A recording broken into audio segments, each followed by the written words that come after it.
இந்த எல்லா மாற்றங்களும் உன்னிப்பாக கவனித்தால், நுட்பமாக கவனித்தால், இந்திய அரசியலில் ஏற்பட்டிருக்கிற மிகப்பெரிய மாற்றங்களுக்கு அடிப்படையான ஒரு காரணம் இருக்கிறது. மண்டல் பரிந்துரை நடைமுறைக்கு வந்தது என்பதுதான். இந்திய அரசியலின் போக்குகளை மண்டல் பரிந்துரைக்கு முன், மண்டல் பரிந்துரைக்கு பின் என்று நாம் பகுப்பாய்வு செய்து பார்க்க கடமைப்பட்டவர்களாக இருக்கிறோம். ரொம்ப முக்கியமான ஒரு புள்ளி இது. அகில இந்திய அளவிலே ஓபிசி சமூகத்தினரை ஒருங்கிணைப்பதற்கு இந்த புள்ளிதான் மிக மிக வலிமை வாய்ந்த ஒரு புள்ளியாக இருக்கிறது. மண்டல் பரிந்துரைக்கு முன்பு இடஒதுக்கீடு இருந்தது. எஸ்சி எஸ்டி சமூகத்தினருக்கான இடஒதுக்கீடு இருந்தது. அரசமைப்பு சட்டத்தின் பாதுகாப்போடு அது நடைமுறையில் இருந்தது. அதை முழுமையாக நடைமுறைப்படுத்தினார்களா இல்லையா என்பது வேறு. அதை நடைமுறைப்படுத்துவதிலே எவ்வளவு பெரிய துரோகங்களை செய்திருக்கிறார்கள், சதிகளை செய்திருக்கிறார்கள் என்பது வேறு.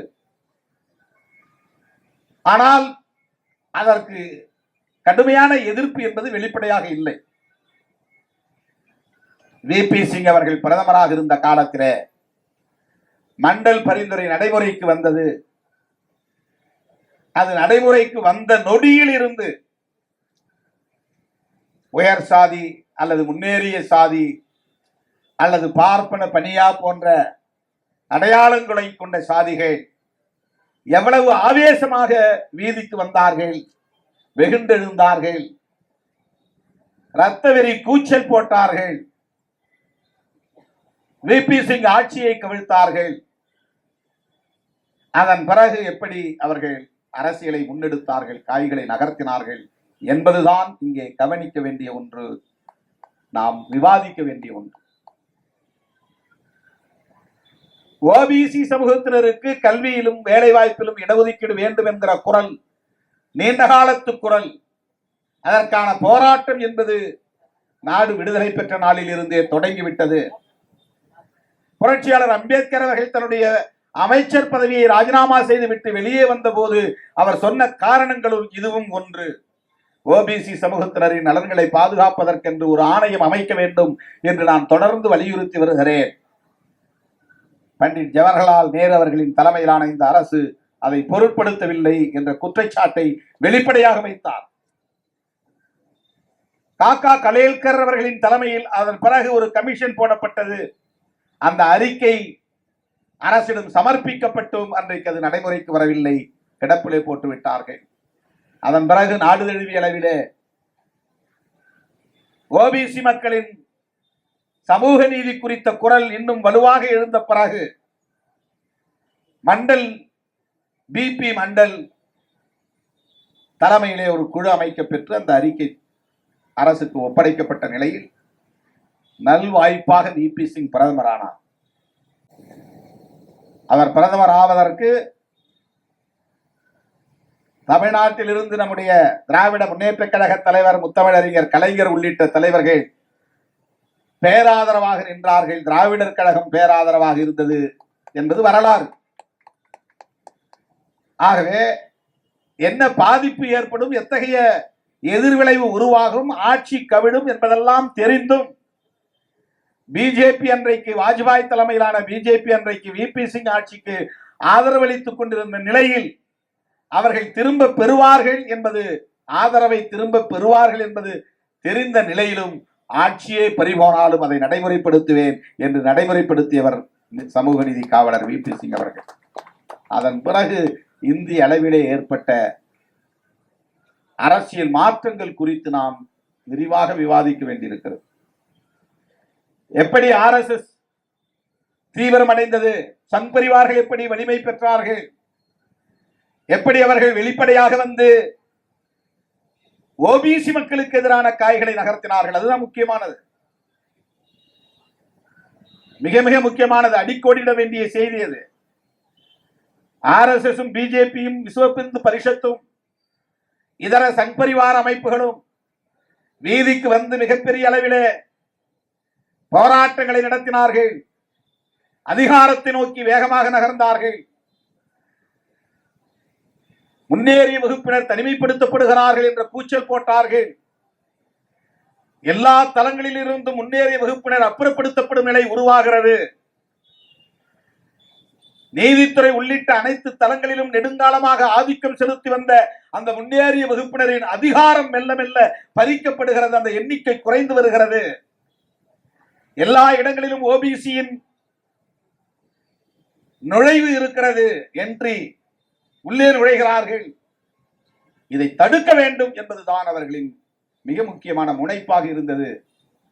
அந்த அடிப்படையில் தான் அவர்கள் ஒருங்கிணைந்தார்கள். அதன் அடிப்படையில் தான் அத்வானி ரத யாத்திரை என்ற ஒரு போராட்டத்தை முன்னெடுத்து அது ரத்த யாத்திரையாக முடிந்து அந்த வேகத்திலேயே பாபர் மசூதி இடிக்கப்பட்டு, பாபர் மசூதி இடிக்கப்பட்ட அந்த சூழலிலேயே அவர்கள் முன்வைத்த அஜெண்டா தான் இந்துத்துவ அஜெண்டா. அதுவரையில் இந்துத்துவ அஜெண்டா என்பது வெளியிலே பேசப்படாத ஒரு செயல் திட்டமாக இருந்தது. பாபர் மசூதி இடிக்கப்பட்ட பிறகு அவர்கள் முன்வைத்த அரசியல் ஓபிசியை இந்துக்கள் என்று அரவணைத்துக் கொள்ள வேண்டும். மறுபடியும் பிராமணர்கள் அல்லது முன்னேறிய சாதியினர் தனிமைப்படுத்தப்படும் நிலை உருவாகிவிடக் கூடாது. இவர்களோடு இணைந்து நாங்களும் இந்து, நீங்களும் இந்து, நாம் அனைவரும் இந்து, இந்து பெரும்பான்மைவாதம் என்ற அடிப்படையிலே ஒன்று சேருவோம் என்கிற ஒரு புதிய குரல், ஒரு புதிய செயல் திட்டம், அப்படித்தான் அது முன்வைக்கப்பட்டது. அந்த டிராப், அந்த எலிப்புரியிலே போய் சிக்கிய ஏராளமான ஓபிசி தலைவர்கள் அரசியல் ஆதாயங்களுக்காக, ஒரு தற்காலிக ஆதாயங்களுக்காக எல்லா மாநிலங்களிலும் கொண்டு போய் பிஜேபியை அறிமுகப்படுத்தினார்கள். பிஜேபியின் கொடிகளை ஏற்றுவதற்கு ஏற்பாடு செய்தார்கள். பிஜேபியின் சின்னங்களை வீதிகளிலே, வீடுகளிலே, இல்லங்களிலே, சுவர்களிலே எழுதினார்கள். எழுதியவர்கள் ஓபிசி தலைவர்கள். அதுதான் முக்கியமானது. இன்றைக்கும் கூட தமிழ்நாட்டிலே வீதிக்கு வீதி, மூளைக்கு மூளை, ஒவ்வொருவரின் இல்லத்தின் சுவர்களிலும் பாரதிய ஜனதாவின் சின்னத்தை யார் வரைந்தது? சின்னம் வரைவதற்கு அவர்களுக்கு ஏது ஆள்? வாக்குச்சாவடியிலே உட்கார்வதற்கு அவர்களுக்கு ஏது ஆள்? ஒவ்வொரு வாக்குச்சாவடியிலும் உட்கார்ந்தவர்கள் யார்? சின்னங்களை வரைந்தவர்கள் யார்? அந்த கட்சி வேரூன்றுவதற்கு யார் துணை நிற்கிறார்கள்? இதுவெல்லாம் விவாதத்திற்குரியவையா இல்லையா? அவர்கள் வலுப்பெற எங்கே இது போய் முடியும்? நீட் கொண்டு வந்தது என்பது அவர்கள் அதிகாரத்திற்கு வந்த பிறகுதானே. எத்தனை எத்தனை தடைகள் சமூக நீதிக்கு எதிராக, எல்லாவற்றையும் தனியார்மயமாக்குகிற சதி. ஏன் எல்லாவற்றையும் தனியார்மயமாக்குகிறார்கள்? வெறும் பொருளாதார ஆதாயத்திற்காகவா? இல்லை தோழர்களே, சமூக நீதியை நீர்த்து போக செய்வதற்குத்தான், அதை டைலூட் செய்வதற்குத்தான், அதைவிட முக்கியமாக ஓபிசி வலிமை பெறுவதை தடுப்பதற்காகத்தான். இந்த இடஒதுக்கீட்டால் ஓபிசி சமூகத்தினர் இந்தியா முழுவதும் வலிமை பெற்று வருகிறார்கள். எல்லா தளங்களிலும் வலிமை பெற்று வருகிறார்கள். அவர்களின் ஆதிக்கம் ஆங்காங்கே பரவி வருகிறது என்று அவர்கள் அச்சப்படுகிறார்கள்.